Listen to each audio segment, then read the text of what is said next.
Parlons business et parlons signalétique, marquage publicitaire, impression grand format. Bref, dès que vous avez envie de communiquer en grand, eh bien, il faut passer par un spécialiste. Bonjour Emmanuel de Bernard. Bonjour William. Vous êtes gérant de l'atelier Gombo. Alors, vous avez repris cet établissement installé à Compiègne depuis 30 ans. Tout d'abord, expliquez-nous ce que fait cet atelier concrètement. Alors en fait, on est spécialisé en signalétique, donc ça va de la création d'enseignes pour les sociétés, que ce soit de l'industrie ou des magasins, des boutiques. On fait également du marquage publicitaire sur les véhicules, que ce soit de la voiture de commercial ou des camions. On a des partenaires qui ont des flottes de 300 camions, donc ça nous fait du travail relativement récurrent. Et ça, c'est les activités principales, mais la signalétique, c'est très large. Donc, on a recruté au mois d'août une graphiste pour développer tout ce qui est création graphique et image de marque. Et on fabrique des panneaux en Dibond, en Atilux, toutes sortes de panneaux pour pouvoir circuler dans les sociétés, les usines, voire même les hôtels. Oui, qui sont vos clients? Toutes les entreprises, on fait que du B2B, mais ça peut être vraiment n'importe qui puisque tout le monde a besoin de communiquer. On fait aussi de l'événementiel, donc notamment tous les entrepreneurs qui vont sur les salons professionnels, ils peuvent avoir besoin de roll-up, de bâches, de flyers, et on est en mesure de pouvoir leur fournir tout ce qu'il faut pour que leur société soit le plus visible possible.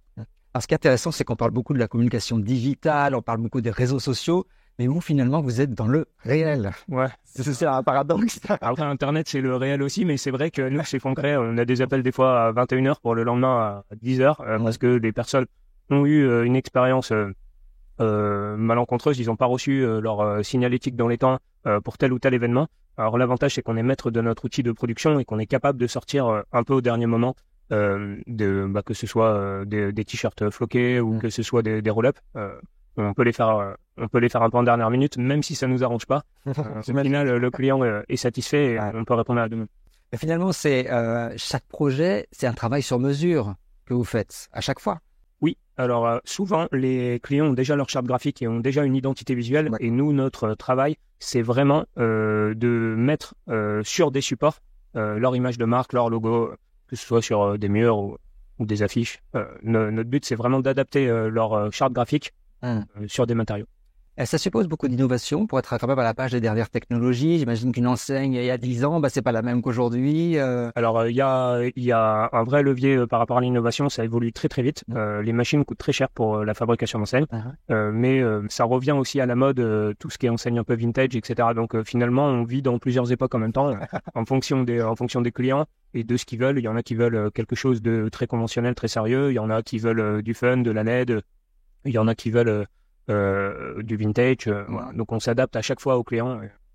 On est à l'écoute de ce qu'il veut pour représenter le mieux possible son souhait d'image de marque. Parce que vous êtes dans un domaine industriel, mais finalement vous êtes aussi dans la créativité, quasiment l'artistique. Vous avez des équipes qui doivent avoir des idées. Alors l'ancien gérant qui travaille avec moi, que j'ai repris jusqu'à sa retraite, lui était peintre en lettres. Donc lui, il a vu toute l'évolution du métier avec l'arrivée de l'informatique dans le métier. Là aujourd'hui, on a embauché une graphiste directrice artistique qui, elle, est capable de créer des logos, de créer une charte graphique, une image de marque. Il y a un côté très créatif et il y a un côté très productif. Il y a un peu des deux. Pour le moment, la boîte est encore artisanale. On est 5 dans la société. Et le but, c'est qu'on arrive à se développer et bien se structurer pour passer des étapes vers l'industrialisation. Alors, racontez-nous de votre parcours. Je disais, vous avez repris ces ateliers en 2022. En fait, vous étiez un client avant? Oui, tout à fait. Je travaillais dans une société de centre d'appel. J'étais responsable maintenance et du coup, on faisait faire toute la signalétique de la société à l'atelier Gombo. Et en fait, dans une discussion de couloir, l'ancien gérant m'a proposé de reprendre sa société. C'est l'ancien gérant qui vous a dit pourquoi pas, allez-y. Voilà. En fait, moi, je savais qu'il vendait sa société. Je m'étais pas projeté comme acheteur, mais en fait, au fil de la discussion, je me suis dit, c'est peut-être ma porte d'entrée vers l'entrepreneuriat, parce que je souhaitais entreprendre depuis longtemps, mais je ne savais pas quoi faire. Et sachant qu'il proposait de m'accompagner pendant 3 ans, c'était l'opportunité pour moi de sauter le pas. Il a fallu aller très vite aussi, je crois. C'est des locaux, tout ça. Les délais étaient très courts, effectivement, puisque lui avait prévu d'arrêter son activité, ne trouvant pas le bon repreneur, entre guillemets. Et du coup, il avait plus de locaux. Donc, on a dû très rapidement trouver des locaux. On avait 1 mois. On a relevé le challenge à moins de 2 km de l'emplacement initial. C'était pas évident, mais ça l'a fait. Alors voilà pour l'historique. Parlons maintenant des projets, de l'avenir. Eh bien, vous avez des projets, des ambitions très conséquentes. d'une petite entreprise locale de Compiègne, eh bien, vous voulez changer d'envergure. Voilà. Alors, ça va pas se faire en un jour, c'est sûr, mais le but, c'est vraiment de créer une entreprise vertueuse et d'augmenter notre chiffre d'affaires de mois en mois pour pouvoir recruter, se développer, avoir des nouvelles machines et aller chercher de nouveaux marchés. Aujourd'hui, on est vraiment local. Demain, on est à 1 heure de Paris, donc aller chercher les marchés parisiens, ça va être une première étape. On commence à avoir quelques clients sur Paris et vraiment pouvoir se développer. Alors, sur la vision long terme, elle n'est pas complètement claire. Est-ce qu'il faut tout faire en local et grossir la machine industrielle ou aller ouvrir des boutiques un petit peu partout, pas sous forme de franchise, hein, mais vraiment des boutiques internes à l'atelier Gombo pour se développer un peu partout. Voilà. Vous avez aussi à cœur que votre région contribue à la vivacité des territoires français. Oui. Ça, c'est important pour vous. Alors, c'est important pour moi et c'est vrai qu'en tant que chef d'entreprise, on a une responsabilité. On a des salariés et les entreprises aujourd'hui en France font vivre énormément de foyers et l'objectif c'est vraiment de se développer et que tout le monde y trouve son compte, que les salariés soient heureux d'être dans cette entreprise. Moi j'aimerais que les salariés ils se projettent au sein de la société et qu'ils puissent rester 20 ans, 30 ans, faire vraiment carrière là-bas et être heureux et que ça développe quelque chose de vertueux pour tout le monde. Alors, le bien-être des personnels, qu'ils soient bien. Comment vous veillez aussi à l'impact social économique et la durabilité? Alors, il y a l'industrie de la signalétique, c'est une industrie très polluante, parce qu'on travaille beaucoup avec des vinyles plastiques, donc ça commence à évoluer. Il y a de plus en plus de matériaux éco-responsables sur lesquels on peut imprimer directement et qui sont recyclables. Alors, ça reste des matériaux qui sont chers, donc forcément, les clients sont plutôt réticents pour le moment, mais on a de plus en plus de demandes. Et il y a un label qui s'appelle Imprime Vert qu'on n'a pas encore, mais qu'on va aller chercher courant 2025 pour prouver qu'on a mis en place tout un système de recyclage.